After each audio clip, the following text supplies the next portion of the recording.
রাধে রাধে, শুভ দুপুর বন্ধুরা। তো দেখো আমি এখানে দুপুরের জন্য রান্না বসিয়ে দিয়েছি। এখানে আমি ভাত বসিয়ে দিয়েছি।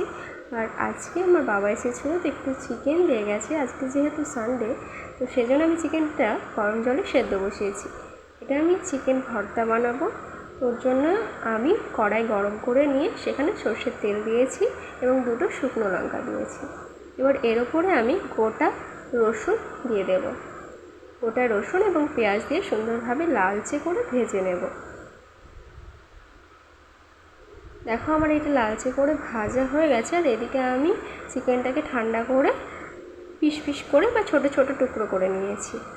তো এখানে আমি চিকেনের কারির জন্য আলু, ছেলের জন্য আলু আর পেঁপে দিয়ে চিকেনের ঝোল বানাবোর জন্য সমস্ত কিছু মশলা টুকিটাকি ওখানে সব কিছু কেটে নিয়ে রেখে দিয়েছি।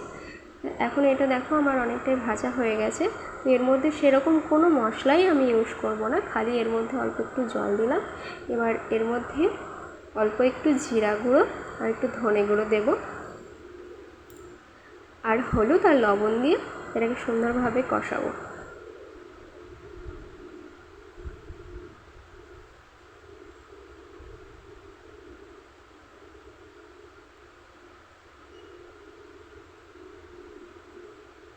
তো এটা আমার কষানো অনেকটাই হয়ে গেছে।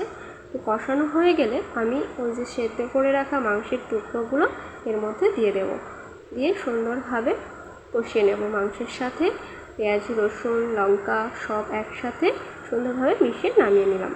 এবার আমি মাংসের ঝোল বা চিকেন কারি বানানোর জন্য আলুগুলো সুন্দর করে ভেজে নেব হলুদ আর লবণ দিয়ে। ভাজা হয়ে গেছে, নামিয়ে নিই।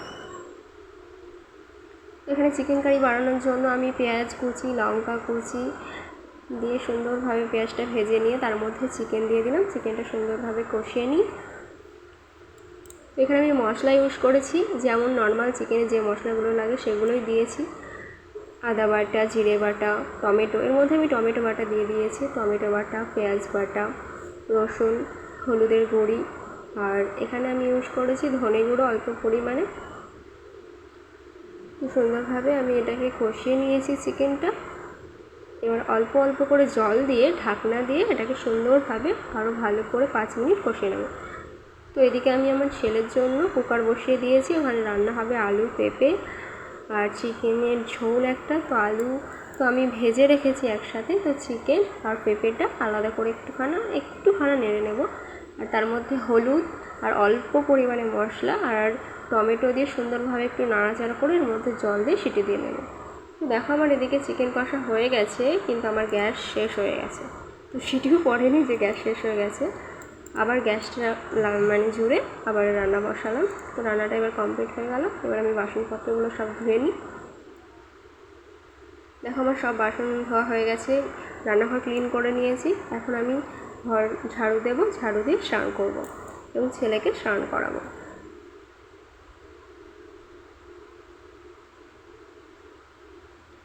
দেখো স্নান করে না আস্তে আস্তে বৃষ্টি শুরু হয়ে গেছে। বাট বৃষ্টি এত যে পরিমাণে বৃষ্টি হচ্ছে দেখা আর যাচ্ছে না ক্যামেরাতে। তো দেখো যাই হোক, বৃষ্টির মতো হোক, আমি এদিকে চলে এসেছি রান্না, ছেলেকে খাওয়াতে হবে। কী কী রান্না হয়েছে সেটা তো তোমরা জানো, সেটা এক ঝলক দেখিয়ে দিলাম। তো চলো ছেলেকে খাইয়ে নিই এবং আমিও খেয়ে নিই। চলো টাটা।